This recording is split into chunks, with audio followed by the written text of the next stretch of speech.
هاي هاي، ازيكم حبايبي؟ وحشتوني. تعالوا نعمل بقى الليمون المعصفر بطريقة سهلة وجميلة جدا، وتكتبي عليه التاريخ وما تنسيش. معايا هنا كيلو من الليمون غسلته كويس، وهنزل بيه في مية مغلية، بس ما يغليش اكتر من 3 4 دقايق. يا دوبك يبقبق كده المية، خلاص شيليه. هنا بقى هصفيه، وهاجي بقى اوريكم هشقه 4 ارباع، زي ما انتوا شايفين كده، شقة بالطول. وهرجع بقى اشقه شقة بالعرض، بس تشقيه تحتيكي طبق او حاجة عشان في عصير ليمون بينزل. اهو زي ما انتوا شايفين كده. هبعده بقى وهقول لكم الخلطة اللي هنعملها بيه هي ايه. فلفل احمر حامي، ضرباه كده 3 4 قرون، ضرباهم في الكبة. هنزله، وهنزل عليه جزراية مبشورة، طبعا بتدي طعم ولون حلو جدا لليمون. وهنزل بشوية عصفر وحبة البركة، دول برضو بيدوا طعم حلو جدا ونكهة جميلة. هنزل بشوية الجزر ده كلهم كده تاني، وهقلبهم كويس. ودول اللي هحشي بيهم الليمون، مش هحط عليهم اي حاجة. ال- البرطمانات بتاعتي هنا نضيفة، معقماهم بمية سخنة. وهبدأ بقى احشي الليمون كده بالتتبيلة دي كلها. عايزاه زي ما هو، والتتبيلة دي تقلبيها فيه حلو، بس ده الليمون المعصفر. انما الليمون السادة العادي بتحطيه سادة من غير ما تشقيه ولا اي حاجة. هحطه بقى كده في البرطمانات، هحشي وهرص على طول جوه. تمام.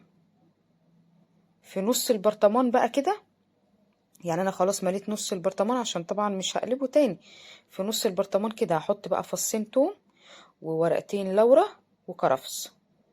احط اللورا جوه كده، عايزه بقى تحطي معاه فلفل حامي حطي، بس انا الصراحه ما بستكفي بالفلفل الحار اللي انا حاطاه ده، فمش هحط فلفل حامي تاني. اهو هكمل بقى بقيت الرصه التانية بتاعه الليمون.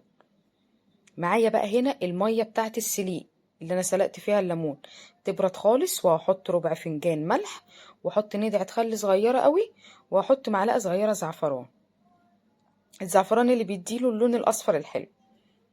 هقلب بقى كويس لحد ما الملح يدوب. خلاص كده الملح داب. هصب بقى كده انا عملته على برطمانين. هصب بقى كده بسم الله لحد الاخر، يعني هصب الميه لحد الاخر، تكون الميه بقى هديت بردت خالص. اهو زي ما انتم شايفين بقى الملح دايب وكل حاجه دايب. اهو خلاص خلص. هغطس بس كده.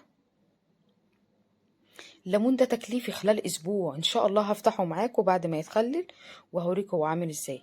شويه زيت بقى كده على الوش عشان يحفظه. وهقفله طبعا، هحط ما بين البرطمان والغطا كيس نضيف كده عشان ما يدخلوش اي هوا. وكلي احلى ليمون لمدة اسبوع ان شاء الله، او 10 ايام بالكتير بتلاقيه عسل، لان انا يعتبر احنا سلقينه، فبيبقى طعمه ان شاء الله زي الفل. جربي الطريقة دي الليمون، وان شاء الله عاملة معاكم الزيتون برضو. جربوا طريقة الزيتون والليمون دي جميلة جدا وعلى ضمانتي.